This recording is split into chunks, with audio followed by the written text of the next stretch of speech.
Good morning, Carl Lewis. Good morning. How are you today? You know, I tell people I never have a bad day. Oh, I'm one of those too, so a happy time to talk to you then. Well, this should be fun. Yeah, so tell me, you flew in for the Olympics on the same plane as Michael Phelps, correct? This time around, no, Yeah, I this didn't time see. around. I didn't see Michael on the plane. Okay, well, yeah, I'm following you on Twitter, so it looks like you said that. Is that true? I guess not, Oh, huh? no, but you know what? I've done a lot of things with Michael, and I look forward to him competing. So I wish I had flown on the plane with him so I could talk to him. Okay. Well, let me ask you, you've been where he's been a bunch. What's the difference between, the way he's feeling going in as an athlete and you coming in as, former king of the Olympics? How's that?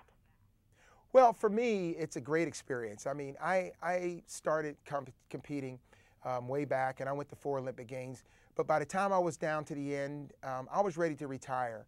And I just think that people have to prepare themselves for life after sports. And as you know, I've been working with DeVry University and their relationship with the USOC.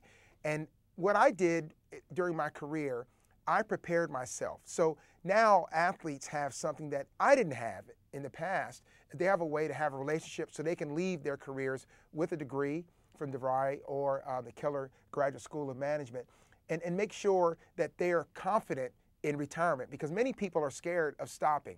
So now that I'm confident where I am, I can look back at someone like Michael and enjoy their career instead of saying, God, I wish I was there, I wish I was there. No, I'm glad that I can watch such great athletes do the things that I enjoyed doing in my career. Now, do you have a favorite sport other than your own to watch in the Olympics? Anything special you're looking for? Well, you know what I do, and I thank you for that question. What I do every Olympics is I don't really go to my own sport. I try new sports every time. The last time I went to table tennis and badminton. I'm going to fencing and BMX and some others. I try to find new sports and not just go one time, but I actually try to go in and find the idiosyncrasies of it, what's going on in it and how the athletes think. I'll go back more than one time to watch it and see who's the favorite. So to me, my goal is to say I will have seen all 32 Olympic sports in the next few years. Well, that's a really good plan. More people should be open to new sports like that, huh? Yeah. I think it's great because every sport has its own story. And so when you look at sports like, let's say, we talked about BMX, or let's say wrestling or some of these other sports, they're very different from track and field because, when I came into school, I just went to a college, we went to university, we had a structured program. Many of them have to go to the training center or put their lives on hold to train and prepare.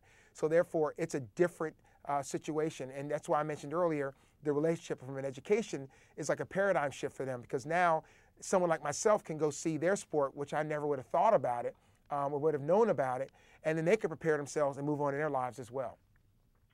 Well, I've got a good question for you. You're a elite supporter of both athletics and education, and I have a program called the Morning Mile, which gives about 75,000 students the opportunity to start their morning before school, at school, by running or walking. They get 20 to 40 minutes to run, and it's done amazing things for these little kindergartners and high school seniors and so forth. What is your advice for these morning milers, these cute little kids who love to run and walk? Give them some inspiration, because I think there are some Olympians in our group.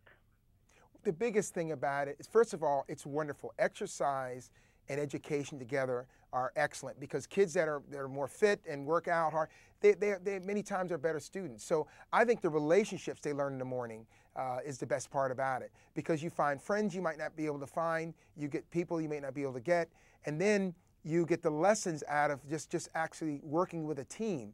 Because when you're around all these groups of kids like this, you're a team whether you like it or not. And my parents were teachers and coaches, so we grew up with 300 and 400 kids a summer training, and they were their trainers, and I was along with them. And there's no better experience than being able to spend that time away when you're just burning off that energy, which these kids get a chance to do in the morning, and then go into school more relaxed and more prepared to be better students. Well, that's great advice, and it is a magical experience, and I think the Olympics are quite magical too, so it's a tremendous honor to talk to you, and I really appreciate your time. Great, thank you. Tell more people about that program. It's a great program. Sounds a wonderful program. I'd love to get involved. Visit morningmile.com. You'll love it. Thank you. Thanks, Carl. Bye-bye. Bye-bye.